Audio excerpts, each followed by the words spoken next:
So I went to City Hall and they gave me a new phone to use, which immediately I knew this was more than I was expecting when they handed me a phone. And basically what they needed was, we had so many people calling and saying, we want to donate food to your town, we want to feed your town, because everyone didn't have power. People needed hot meals. We could get them non-perishables at the distribution center, but there wasn't a way to cook anything. And so we had people that wanted to bring hot meals and people that needed fed. They didn't have food. And so they were calling that number. I was answering calls just all day long. I looked back after the first week and I had answered like close to 200 calls of people just calling and saying, where can we take the food, or what are the needs that you have? And so what I would do is I would go through the community, find the places where people needed meals, and try to have someone serving hot meals within walking distance for everyone that needed it. So somebody would call, say, we want to serve, this is what we're going to serve, and I would tell them, here's a spot that you can use. These people have agreed to, you can use their parking lot there and you can set up there. And I would find out how many meals they were serving, what they were serving, and I would get that out to social media and the radios and the newspapers so that everyone knew where they could find food. And I did that for, it was 3 weeks that I kept that phone and kept doing that job. And I also made sure that the National Guard was fed. The National Guard serving in Wynne, they have to have so many meals every 24 hours. And so I made sure that people provided meals for them. And then I tried to make sure that our volunteers had needs met, because the distribution center at first, it was running, I mean, the people working up there were just running ragged. They would work so hard that they would forget to stop and eat. And so we tried to make sure that somebody would be there providing meals also, so that those volunteers could get food. And then also the people that were waiting to get the things they needed from the distribution center could get meals there too while they were sitting and waiting. This is Mr. Bailey, the Executive Director of the Odell McCallum Community Center. So could you tell us a little bit about like what day-to-day life was like at the McCallum Center? Okay.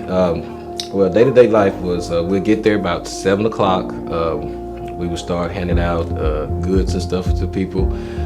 We really tried to meet everybody's needs. We've had toiletries, cleaning products.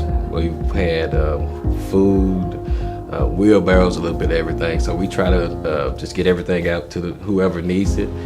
From about 7 till 11, then we served food. We gave out probably about 1,200 meals in the morning, and then we would, around lunch, and then we would continue to pass out supplies and things like that throughout the day. And then again around 5, we would start back giving out food again. There'd be another 1,200 meals. So typically for 2 months, we gave out about 2,400 meals a day. And we gave out countless amounts of supplies and things of that nature, because that was the one thing that I wanted to do. I want to make sure that if they came to the community center, that they would get everything they needed. And I think we helped accomplish that. Well, I can tell that y'all gave out a lot of stuff. So how many volunteers did y'all usually have a day? Well, we usually, a day, we would have anywhere between 11 to about 20 something. I did a count the other day. We've had over 100 volunteers come through, from people in the community to people out of town. We've had people from as far as Portland, Oregon fly over and to come and help serve. So we've had people come from a little bit of everywhere to help out. What was one of like the biggest needs y'all had to meet pretty quick every day? To be honest with you, everything. Because again, that was my goal, to make sure we had a one-stop shop where everybody can come and get everything they needed. Because one minute you have somebody come and say that they needed some diapers for their child, or some baby food or whatever, and then 2 seconds later you got somebody saying, hey, my whole house is gone, I need everything. So our biggest needs that we got up was everything. We met everybody's needs in every way possible. And I say that because we also had R-Care there. They're a health company here. We had them there. We've had SNAP there. We've had just about every organization that's in Wynne that services the community. They came and posted up at our site. So they will have that. If their business was open, most businesses was affected by the tornado too. So if their business was open, their business would be open, and they would have a mobile site at the community center. Gotcha. So how do you plan to continue helping as we move forward into long-term recovery? That's on God. I don't have, I tell people all the time, I don't have plans. I just follow God. So I pray about it, and whatever the Lord tell me to do, that's what I do. So whatever God's plan is, that's what I'm gonna do. Now don't tell my board that, because they don't like that, but that's how I live my life, and that's how I do business at the center. I let the Lord tell me what to do. So when the tornado hit, I woke up and the Lord told me to get on the phone and get stuff in, and that's what I did. And so whatever he tells me to do, that's what I'm gonna do. So the first thing that took place was all of the teachers began reaching out and contacting their students from their classroom. The first thing they would do was call and say, "Are you okay? Do you have somewhere to stay?" Well, then they made a round of calls for me that asked if they had lost their home completely. And anyone whose home was lost due to the tornado, those teachers began to email me just one by one. And I started developing a spreadsheet of all the families then that were displaced. And then it became my job to reach out to those families. And when I would reach out to them, I would be asking the questions like, did you lose your home totally, or is it just damaged and you'll be able to go back to it? Have you contacted FEMA? Have you contacted Red Cross and started that paperwork? Do you have somewhere to stay in the meantime, or are you in need of a hotel room? As I was helping to get my children out and to get the rest of the stuff out of our house that we could, a family started to walk down the street from the other end of the block. And I just noticed that they were walking slowly while everybody else was moving very rapidly or quickly. And right past, as soon as I got past the house, the mom collapsed in the middle of the road. And so I immediately ran over to check on her. I called for my husband because he's the first responder, and we had found out that she, along with her 4 children and some other family members, had been in one of the homes that had got completely destroyed, and they had to pull them out from the structure. And so I'm a physical therapist assistant, so I've been trained in first aid and safety, and so I immediately rendered aid, got her into the recovery position, checked her vitals, and just started to triage the family as other people in the neighborhood and community were trying to help to find a way for her to get medical assistance. Obviously, we would call 911, that had been done, but where we were at, the location, we were closed off from the police and the ambulances from getting to us immediately. So during that time, just trying to keep her stabilized and alert, I addressed her children's wounds and issues, which all of them had some because they were trapped under the structure for a bit of time. So just trying to keep them calm, bandaging up some of the open wounds, cleaning them, and then, like I said, just kind of keeping everybody alert. I think finally we got in touch with the sheriff's department, where I was able to kind of give them information on what had happened to the family and trying to get help there.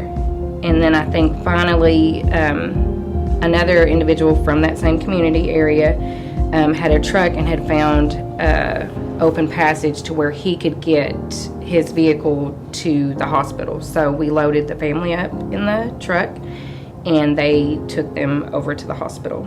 And I think I found out about 2 weeks later that everyone was okay, that everybody had, had injuries but were fine. So. We served anywhere from 2,000 to 2,500 for breakfast, for lunch and for supper each time. Yes. Like every day? Yes, every day until that Wednesday. After Wednesday, Red Cross took over for us, so we could kind of get our plan together to get back in school. And the first couple of days, breakfast also. Yes, breakfast as well. Yes. Did you have any volunteers help you? And if so, how many? The volunteers were, like she said, the community came together.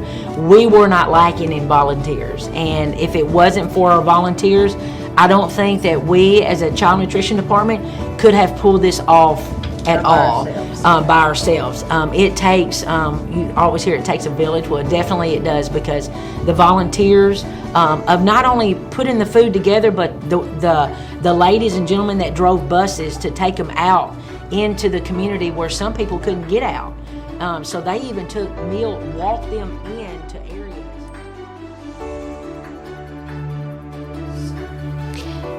Well, it's to meet the needs of the people. In the beginning, we were set up for those immediate needs. The first week or so when people were coming in, it was about meeting just what they needed. A lot of people just needed blankets. They were unsure as to where they were going and what the process was going to be. So we were just there to meet that immediate need, food and water, and blankets for the most part. We have gotten stuff from Texas, from Ohio. We've even had people driving in from those places to volunteer with us, to come and just work. We've had people from New York. We've had donations from New York. Just a lot of people, sent small amounts. Some sent big truckloads of stuff. So we've covered a bunch of states. In our system, the ones that have registered with us right now, we're in the 1300s. So if they come back in and they're a repeat, we go right back to their number. So that's just newly registered people that are in there. So we know we've helped to 1300. I think we're at 1339 or something like that now. Well, the first couple of weeks we were jam-packed. A lot of the students were there. Some of y'all probably have been up there. The high school students were there. We had teachers there. That was the nice part of not having school, was we had tons of help up there, which was desperately needed. Now, the volunteers have kind of dwindled down, so I'm hoping when school gets out, we'll see some more of that. We're shifting gears now into what we're taking in. The commodity type stuff we still have plenty of it, and we plan to hand it all out, but we are asking for long-term recovery items now to help offset the cost of building and fixing homes and things like that. So we're kind of shifting gears a little bit from what we started to where we're headed. When a person comes in, we do get an identification process. We go through the identification process, verify their address. We do verify that their home had damage, because unfortunately we get a lot of people not from our area that are trying to come in to use the system. So we do a verification process. They tell us what their needs are, and we fill out a list, and they are placed in the waiting room, and we do a personal shopper. We go around and we shop for those items they've requested, and then we call their number and tell them to back up, and we load their vehicles up. So it's pretty quick. It's like having a personal shopper at Walmart. We have leased the building for the first year. According to FEMA, we're going to be here 3 to 5 years is considered recovery time. That's pretty much just an estimate. We know that the trailers are coming, hopefully soon, for our families, and that'll be an 18-month period for them. And then the 18 months, they'll have to be making some arrangements for their plan B for after the trailers. So we don't really know how long this is going to be. We're going to have a lot of homes that have to be rebuilt in the community, and we have a lot that still need to be repaired. We're definitely going to be there a year, but we're looking at 3 to 5 years.